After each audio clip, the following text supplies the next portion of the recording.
A principios de los 80, una de las escenas más fuertes dentro de la música del rock y el metal fue la del hard rock y el glam metal. Y hoy vamos a estar hablando de uno de sus grandes protagonistas, Ratt y su álbum debut, Out of the Cellar. Quédate, que ya empezamos una nueva edición de Discos Perpetuos. A partir de este momento comienza Rocktámbulos Podcast, un espacio donde analizamos lanzamientos, recitales y acontecimientos en el mundo del rock.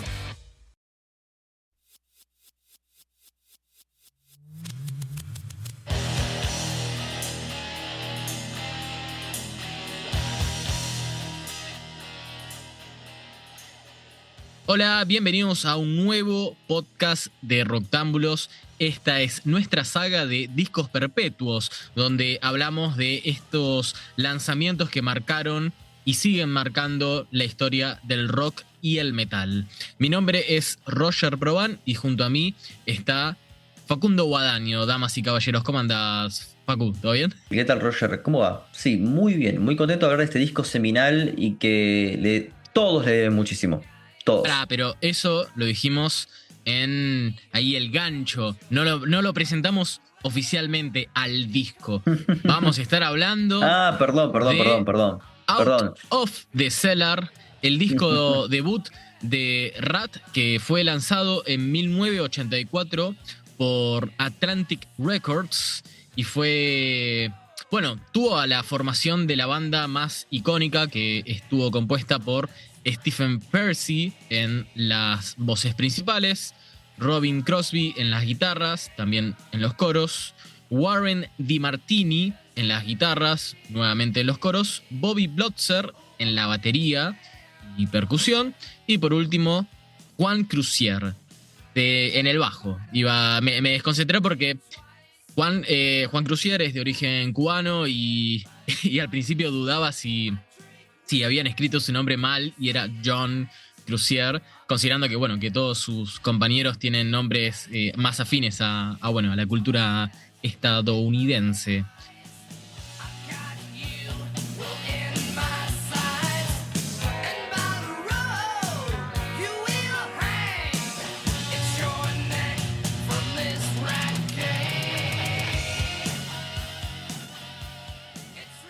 Podríamos empezar un poco. Mejor dicho, vamos a hablar del disco, pero quisiera dar un poco de contexto de por qué estamos hablando de este lanzamiento que fue importantísimo dentro de la escena, como dije, del hard rock y del glam metal.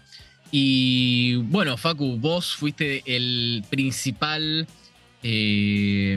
¿cómo se diría? Pujaste para hacer este podcast una realidad y fue a raíz del anuncio de una presentación que no es de la banda en sí, pero que está estrechamente relacionada con la banda.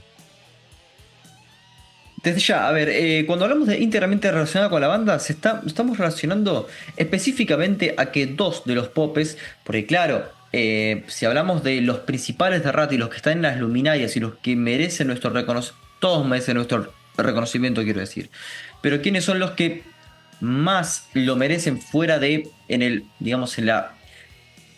Vox Populi? Sí. Son básicamente Robin Crosby, Warren DeMartini y Stephen Pearcy.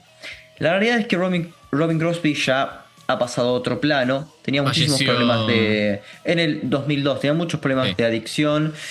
Fue realmente un elegido, un tocado por la varita. Pero bueno, entre idas y vueltas y muchos problemas legales, la realidad es que los dos más importantes, y no tengo ningún tapujo en decirlo, Stephen Pearcy y Warren DeMartini, son los que ahora pertenecen a Ratt. Entonces sería irrisorio decir que Bobby Blotzer y Crucier, o Juan Crucier, como es el nombre, hacen Ratt. No, la cara es Stephen Pearcy.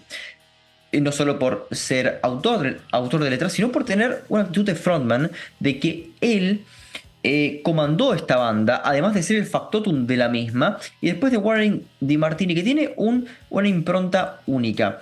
No sé si me permitís ahora, Roger, cierta introducción a este disco o querés agregar algo más. En realidad quería agregar el evento en el cual se van a estar presentando, no oficialmente bajo el nombre de Ratt, pero como bien vos dijiste, Percy y DeMartini son los dos miembros vivos, en este caso, que van a estar presentándose este fin de semana. Se van a presentar el 14 de noviembre, pero es un festival o una especie de evento que realiza Kiss Cruise. Suerte de... Entiendo que empezó como un tributo a Kiss, pero después fue un poco...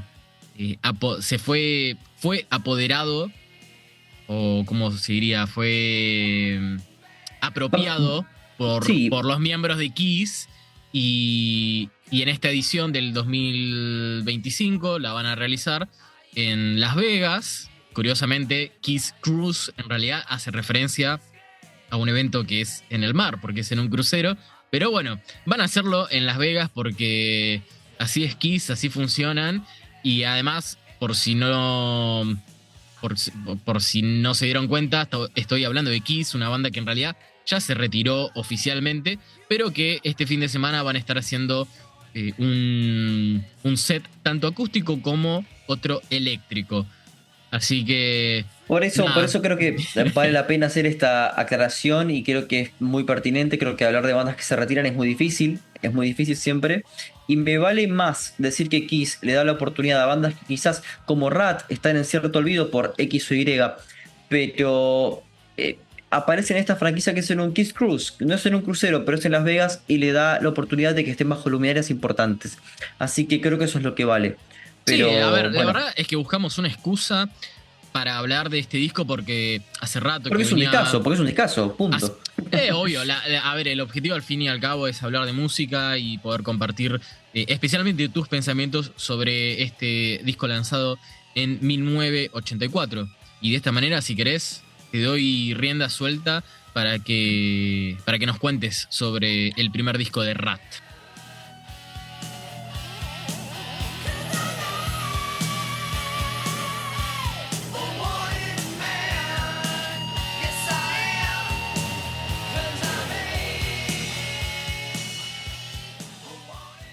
Bueno, mientras suena Wanted Man de fondo en este momento, lo que digo es que Out of the Cellar de Rat es la culminación de los deseos de Stephen Percy, del mismo Stephen Percy, que en su momento comenzó liderando una banda llamada Mickey Rat.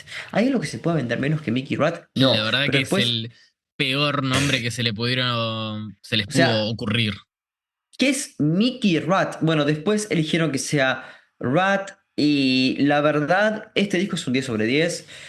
Ahora, ojo, esto no ocurre en el vacío. Ya existía Van Halen como piedra angular de lo que podía ser el glam. Yo no estoy diciendo que Van Halen sea glam, sino que es de la familia de... Es hard rock, y hasta Van Halen tuvo una época bastante como considerada fiestera, entre muchísimas comillas. Claro, a eso me estoy refiriendo como piedra angular, como puente, como nodo, pero sí estaba Motley Crue. Sí, ahí sí hay antes y un después. Entonces Rat entra ahí. También estaba Quiet Riot. Entonces ahí deberíamos hacer cierta distinción quizás para los más puristas, pero Quiet Riot estaba. Ya estaba Ozzy también en esta etapa, ¿no? Entre glam Ozzy, y no glam. Ozzy desde el 83 hasta... Bueno, justo había editado ya Bark at the Moon. Ese mismo año editaría The Ultimate Sin. Y ya que mencionaste a Motley Crue, ellos ya habían editado Too Fast for Love en el 81 y Shout at the Devil en el 83. Y Quiet Riot ya había publicado 3 discos, y en el 84 iba a salir su cuarto álbum. O sea, de alguna forma sería injusto decir que Rat llegó tarde, sino todo lo contrario, llegó como en el momento justo, pero ya había un sonido de alguna forma como que no, para mí no inventaron nada, pero sí potenciaron una escena que ya de alguna forma tenía las reglas escritas, siento yo.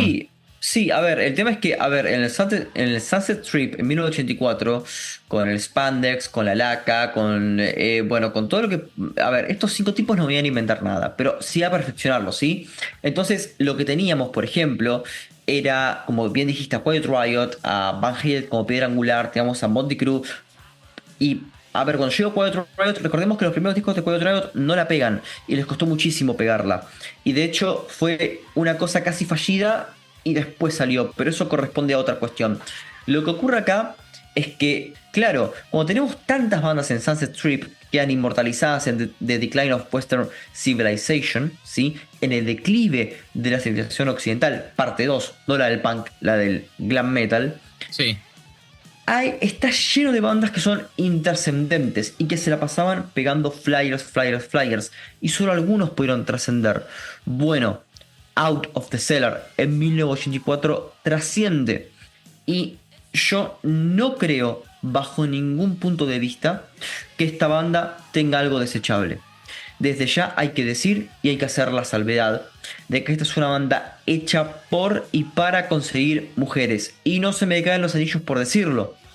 Porque una cosa es decir, esta es una banda por y para conseguir mujeres y las letras, perdonen mi francés, me chupan un huevo. Pero otra cosa es encarnar ese espíritu de una manera un poco reventada, si uno quiere decirlo. Y otra cosa es con grandes composiciones, lo cual nos aleja de vulgaridades y nos deja obras trascendentes. Y eso es lo que es Out of the Cellar, que es un disco 10 sobre 10. Convenía hacer eso, porque si no, cualquier banda que hace música para ganar mujeres, entonces esa variable vale para que todos valgan lo mismo. No lo es. Estos buscaron hacer mujeres, pero con gran música. Lo mismo puede aplicarse, salvando distancias, para Whitesnake. Sí, también hacen temas románticos y de amor, pero con muchísima altura. Y eso es lo que quiero rescatar de Out of the Cellar.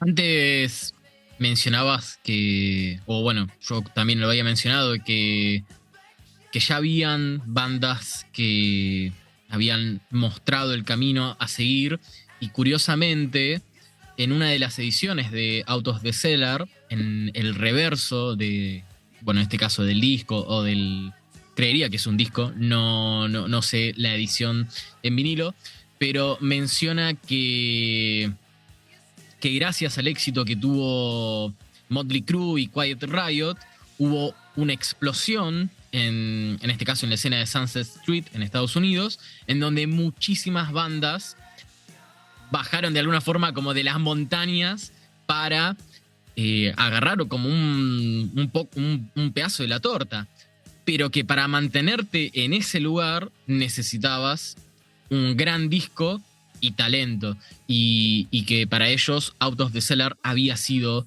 ese disco que les había, como que fue muy rápido su ascenso. De alguna forma, o sea, ellos habían sacado un EP antes, el EP se llamaba Rat, así autotitulado, y después de este disco inmediatamente alcanzaron muy rápido el éxito, y tal vez eso implicó después a futuro que la caída fuese bastante fuerte, porque es una banda que los 90, la llegada de los 90 los mató, y después pasaron a tener este ciclo de, bueno, se va uno, se va otro, entra este músico, se va este músico. En algún punto de sus carreras, de la carrera de Rat, hubo más de una versión de la banda en simultáneas ocasiones, y muchas batallas legales, como mencionaste vos al principio del episodio, cosas que van embarrando un poco la imagen de la banda o lo que se recuerda, y como que empiezan a quedar atrapados en una época. Para mí este es un disco que hoy en día no me parece del todo relevante, pero que entiendo que muchas bandas tomaron como brújula. Es como que las reglas del género del glam metal o del hard rock están escritas en este disco. O bueno, ahí cabría hacer operativo el término relevante, porque cuando uno dice que no es relevante una canción como Round and Round, que perdón que ya me meta directamente en el disco, pero escuchamos Round and Round y es una cápsula directamente que nos lleva a los 80. Claro. Lo que es el glam metal de los 80 es eso. No es Unskinny Bob, no es Too Young to Fall in Love, hablando de Poison y Motley Crue respectivamente. No lo son. Es este tema. Este tema es perfecto. Es absolutamente perfecto. Hay un libro, de hecho, sobre un escritor conservador que no recuerdo muy bien de qué iba y decía, pero lo vulgar de las letras. Bueno, lo tonto que es ese abordaje. La letra es, si se quiere, redundante. La composición es excelente, es magnánima. Y acá es donde aparece el problema. Ratt debuta oficialmente con este disco, con un LP, no con un EP, vamos a ser más concretos, con un LP de un altísimo nivel, lo sigue de otro de muy buen nivel y progresivamente van cayendo. ¿Pero por qué? Porque la vara estuvo muy alta. Entonces no fueron los 90 los que se lo comieron, sino que se fagocitaron a sí mismos. Cuando llegaron los 90 iban a caer por peso propio. Después las batallas legales aparecen porque la torta para repartir a partir, valga la redundancia, de Round and Round y de Out of the Cellar son muy grandes. Entonces, claro, cuando aparece esa torta para repartir, lo mismo es el caso de Quiet Riot o de Twisted Sister, si se quiere.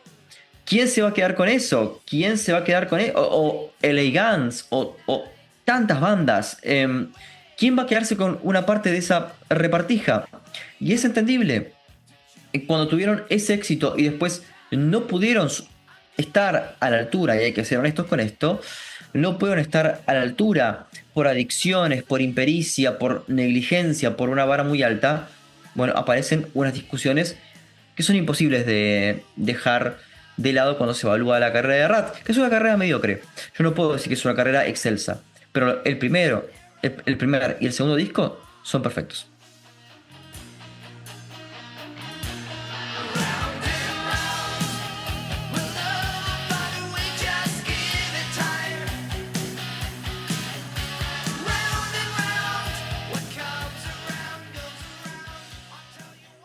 ¿Cómo fue progresando la banda hacia finales de esa década? No, al revés, fue... en términos musicales, digo. Bueno, lo que buscaban era ser un poco, en sus términos, ¿no? Ser cada vez más complejos. Más maduros.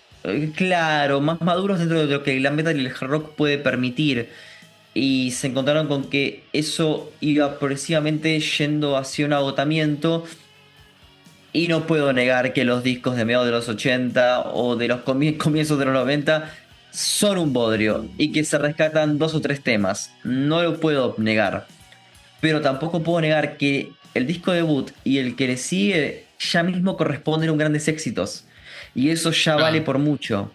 Había dicho una persona, no recuerdo en este momento, que era del pop, que decía: prefiero ser una one hit wonder a una no hit wonder, alguien que no tuvo éxitos. Entonces, sobre esta vida es mejor pasar teniendo 2 discos perfectos antes que no tener ninguno. Y si esos 2 discos son 2 grandes éxitos, bueno, no todos son Van Halen, no todos pueden seguir con esa misma o Ozzy o... A ver, muchos ejemplos. El caso de Ratt es el ejemplo de lo que no hay que hacer. Pero estamos acá para rescatar Out of the Cellar, no para matar a la banda. No, obvio. Yo lo traía un poco a colación porque mi experiencia escuchando este disco fue un poco la de, yo llego re tarde a Ratt, llego muy tarde a este disco. Y es como cuando descubrís bandas. Es como cuando descubrís, no sé, Metallica, Megadeth, Slayer, y después escuchás a Black Sabbath, que fue la que inició todo. Sí. Y como que de repente sentís que la banda precursora es como que se quedó atrapada o suena vetusta, y en realidad no es injusto porque uno le marcó el camino al otro. Yo creo que a Ratt le pasó un poco. Creo que el homólogo de esto perfecto sería Fear Factory, que es la piedra angular para el new metal. Y bueno, esto queda bajo mi consideración, ¿no? Los 2 primeros discos son aceptables y después comienza en un franco declive. Y bueno, las partidas del cantante y del guitarrista, bueno, y así, bueno, no hay formación estable en Fear Factory. O sea, hasta el día de hoy solamente queda un solo miembro original, Dino Casares. Entonces, ahí está esa cuestión análoga, donde uno dice, bueno, descubrí Fear Factory ayer. ¿De qué me perdí? De mucho. A Rat uno lo puede haber escuchado en la radio cuando estaba en los 80, en los 90, quizás como una reminiscencia, y en los 2000, en el GTA Vice City, que marcó a toda una generación. Era solamente poner B-Rock y que suene Round and Round de Rat. Y eso marcó a una... No es un azar que a partir del 2007 Rat tenga, al igual que Quiet Riot, con Come on Feel the Noise, también del GTA Vice City, que tengan este revival. No es que GTA Vice City vino a rescatar todo esto, sino que efectivamente había una necesidad de decir, che, nos pasamos de rosca con lo que pasó en los 90, no podemos barajar y dar de nuevo, veamos qué pasó. El tema es que Rat nunca volvió ni de asomo a hacer lo que fue. Pero de nuevo, eso lo dejo más hacia, bueno, discusiones internas, ¿no? Adicciones, conflictos, egos, problemas legales, etcétera. Ese es el tema. Y más allá del contexto de la escena, ¿qué crees que es lo que funciona? ¿Cuáles serían los puntos, las cualidades fuertes de este lanzamiento, Facu? Bueno, primero que es un disco corto, un disco de 35 o 36 minutos, que va directamente al hueso y es todo lo que A ver, todos tenemos un contrato implícito con la obra que vamos a escuchar. Si escuchamos Burzum o si escuchamos Black Metal, ya no pretendemos escuchar Nothing But a Good Time de Poison, lógicamente. Pero cuando estamos buscando glam metal o hard rock, tenemos un contrato implícito. Entonces, esto es todo lo que el glam metal o el hard rock puede dar. Yo desconozco que algo más pueda pasar. Empezar con Wanted Man, con ser la persona buscada, que te buscan porque sos peligroso, y You're in Trouble, o hablar de la hipergamia femenina en She Wants Money, o el mismo Round and Round. Es un disco perfecto, en el sentido de que sabía que ibas a perder desde un primer momento y que no sé qué, y que te iba a ganar, papá. Sí, la letra es tonta, entiendo, pero ¿cuál es el núcleo duro acá? La consistencia, tanto en la composición, en el sostén de lo que sería la base y lo que sería los solos. Los solos que se podría decir como la dupla de solos, ¿no? Como puede ser en Judas Priest, pero en este caso, bueno, con el finado Robin Crosby y Warren DeMartini.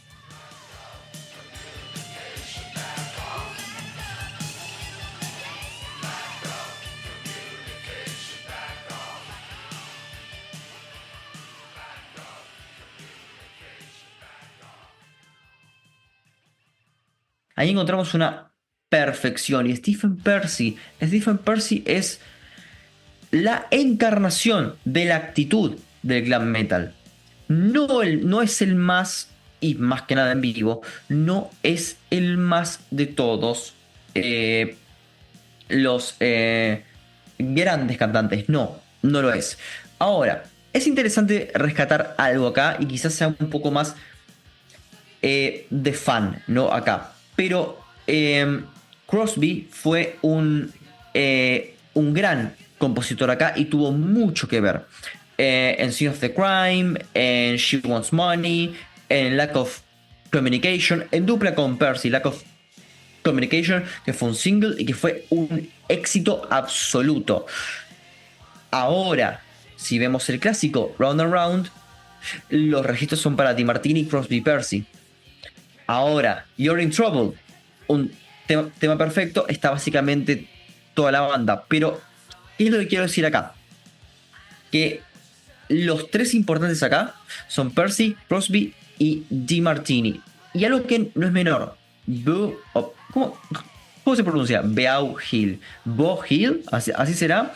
Bueno, creo el que productor, sí, Bo Hill, ¿no? En argentino y en uruguayo suena un poco feo, pero en el léxico claro, uruguayo parece que está diciendo Boss Hill o bueno, sacándole la S como Bo Hill. Bo Hill. Bueno, Bo Hill. Si querés ponerle una U al final, Bo Hill. Vamos a hacerlo un poco más glamoroso, pero Bo Hill le dio ese brillo, porque además es un tipo que trabajó con muchas bandas de glam.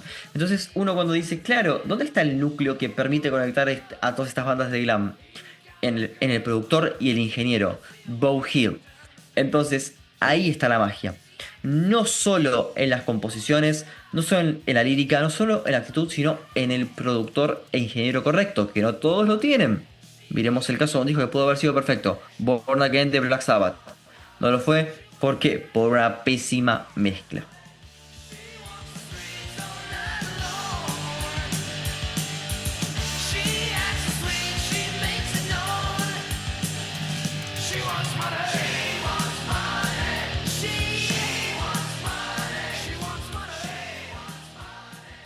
Estaba pensando, para cuando salió este disco, como ya habían dado sus primeros pasos, Quiet Riot, Motley Crue, a mí me pasa mucho de que al haber escuchado primero esas bandas, la voz de Stephen Pearcy me hace acordar, es como una mezcla entre Sebastian Bach, que entiendo que... Ay, ¿cómo se llamaba la banda? Skid Row.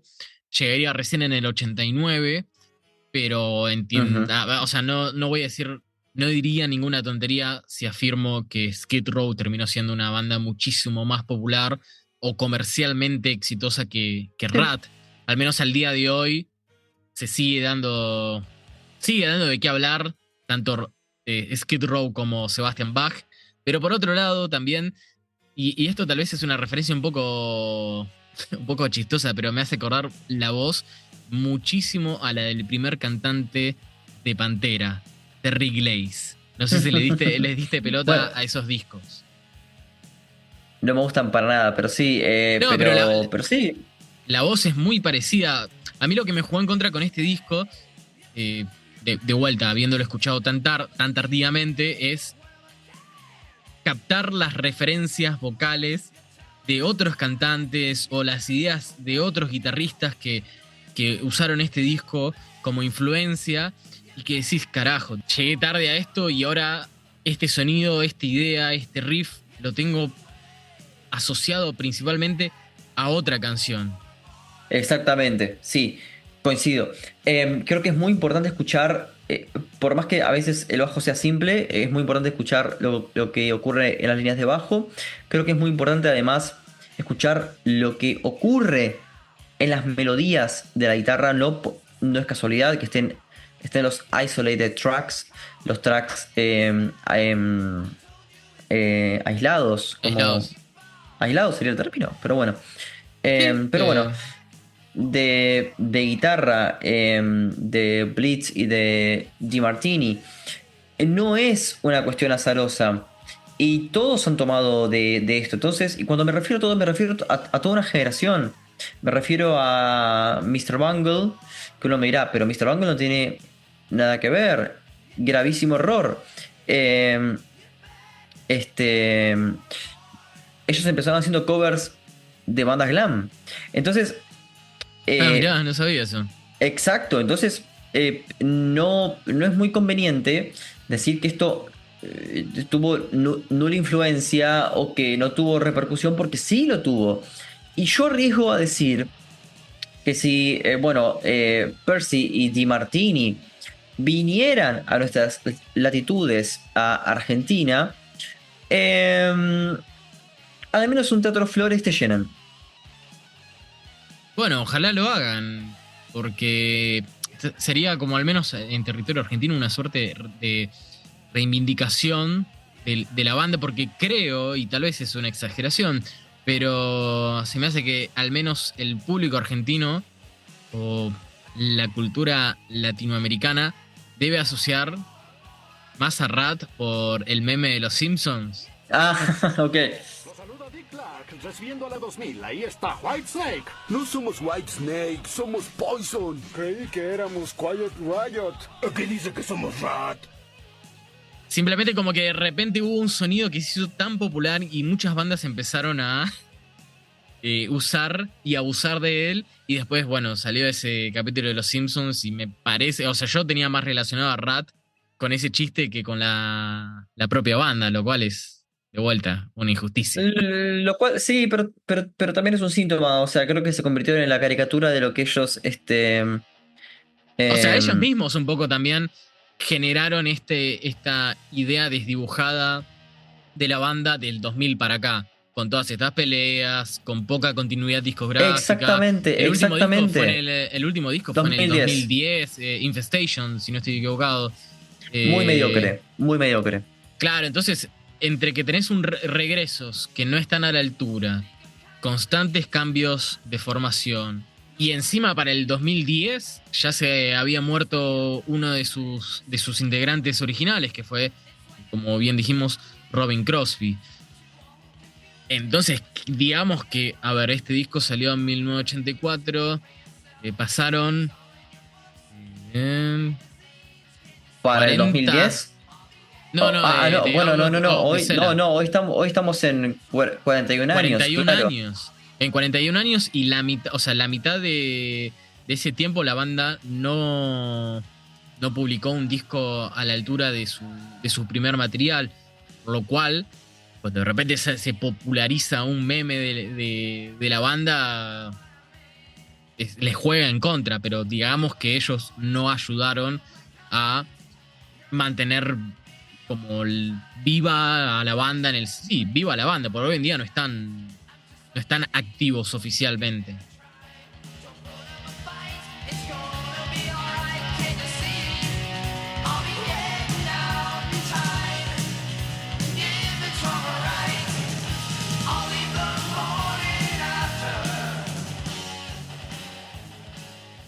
No, a ver, creo que de nuevo, bueno, estamos ya no en el aniversario porque fue en mayo, pero en el 85 cuando salió Invasion of Your Privacy, el disco que lo continúa, que tiene temazos como You're in Love, es un temazo, también otra vez por Bob Hill, Lay It Down, no, son temas, bueno, Never Use Your Love también, debo decirlo.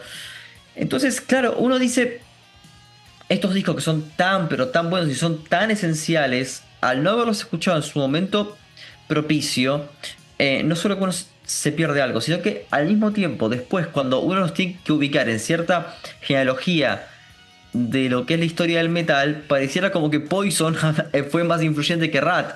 Y la verdad que eso claro, es muy discutible, realmente. Y es que tal vez tuvo que ver con el momento en el que salió Poison, los beneficios de haber sido muy populares en MTV, no sé, la cultura de los 90, tal vez. No iba a decir que pegó más, pero no va por ahí. Para mí simplemente hubo gente que agarró las ideas de Rat y tuvieron mejores resultados. Sí, a ver, a las pruebas me remito. Yo creo que Theater of Pain de Motley Crue tiene y yo soy un fan de Motley Crue, y que me gustan los discos que son mediocres de Motley Crue. A mí me parece que es una banda que supo explotar su marketing. Rat no. Entonces Rat, entre egos, regalías y desatinos, podrían haber hecho discos mediocres, pero hacer todo un espectáculo, como hacía Motley Crue con Tommy Lee girando su batería. No había problema. Acá no ocurrió eso, entonces murieron en su propio vómito. ¿Puede ser? De alguna manera, y después, bueno, vino los 90 y se hizo todo difícil para toda esa escena, no solo para ellos, pero si ya para esa altura no venían sacando material a la altura de su primer disco, y fue un cambio de década desafiante para Rat. Pero para ir cerrando, Facu, me gustaría... te iba a preguntar cuál para vos era la figura del disco, pero un poco entendería que ya lo respondiste por este tridente que mencionás: Pearcy, DiMartini y Crosby. Sí, pero es muy difícil encontrarle a uno solo, a una figura. Si tuvieses que delimitar ese elemento, la sustancia X de este disco, ¿qué sería para vos? Si querés lo abrimos un poco más, no solo a los integrantes, sino de última me podés decir los riffs, la batería, los estribillos. ¿Qué es para vos lo que fue el factor X? Queda muy abstracto decir la actitud. No, para nada. Si querés elaborar. No, creo que la actitud de queremos comernos el mundo nos sobra para esto y podemos hacerlo, se transmite. No así en los discos que siguen. Y se nota ese agotamiento, como Twisted Sister, por ejemplo. Pero acá sí, es como un Stay Hungry de Twisted Sister para los fans de este género. Pero es que tal vez fue una fotografía del momento, de principios de los 80, que naturalmente las cosas cambian. Entonces tal vez el error habrá sido intentar replicar eso en principio, pero también la banda quiso alejarse de esa fotografía, intentó cosas nuevas y no le fue bien. Y es como medio un dilema un poco choto, porque por un lado los fans clásicos o algunos fans, una facción, va a querer que vos sigas representando ese sonido, pero por el otro te van a decir, hey, esto no está tan bueno, deberías hacer algo diferente. O mejor dicho, estás haciendo lo mismo de siempre, deberías hacer algo distinto. Y cuando lo haces no te acompañan. Claro, bueno, pero el tema es que es muy difícil hacer algo distinto. Habría que ver qué banda de glam o de hard rock pudo hacer algo distinto y fue exitosa, más allá del caso de Kiss, y habría que relativizar ese éxito. Pero o deberías preguntarle a Skid Row con Subhuman Race, que no les fue bien cuando se volvieron más pesados y más complejos. Por eso digo, creo que es muy, muy difícil. Pero creo que, por más abstracto que suene, creo que la actitud es una fotografía de época. Como en Metal Health de Quiet Riot, la actitud acá se nota y es algo que se reivindica.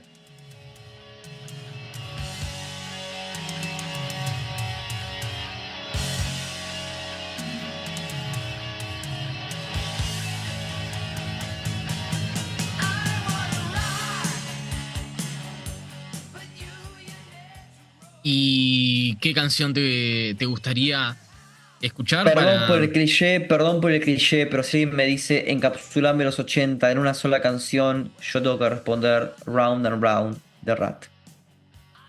Bueno, si te parece, escuchamos el tercer track del debut de Rat, cuyos integrantes Percy y DiMartini van a estar presentándose este fin de semana en el Kiss Cruise en Las Vegas, tocando temas de Rat, y obviamente lo más seguro, o el 90% de ese set, vaya a estar compuesto por este primer disco que les dio o les sigue dando de comer caliente, porque de vuelta es lo que dije antes, es una fotografía de esa época de sexo, rock and roll, exactamente, de drogas, sí. Y pura actitud, que está bien, en algunos casos, un poco es el mío, puede ser algo que uno encuentre como que ya lo escuchó antes, que es lo que me pasó a mí, pero también está bueno ubicarse en el contexto en el cual fue editado y decir, claro, esto en su momento fue todo un hito y fue de alguna forma la confirmación de lo que venían haciendo bandas como Motley Crue y Quiet Riot. Fue ¿cómo es este concepto de bonanza? Sí, de como una bonanza artística y comercial de la escena que bueno, tuvo un hito histórico con Out of the Cellar de Rat. Así que, Facu, agradezco que te hayas copado a traer esta idea y a ser el principal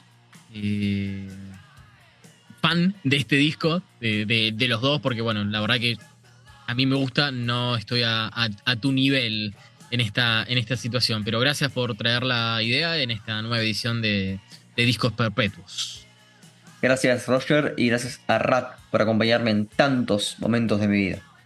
Esperemos que surjan algunos videos, ojalá, de esta presentación de Percy y DiMartini en Las Vegas, pero por lo pronto disfrutamos de Round and Round, tercer track del debut de Rat, Out of the Cellar. Esto fue Discos Perpetuos. Chao.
Esto fue Roctámbulos Podcast.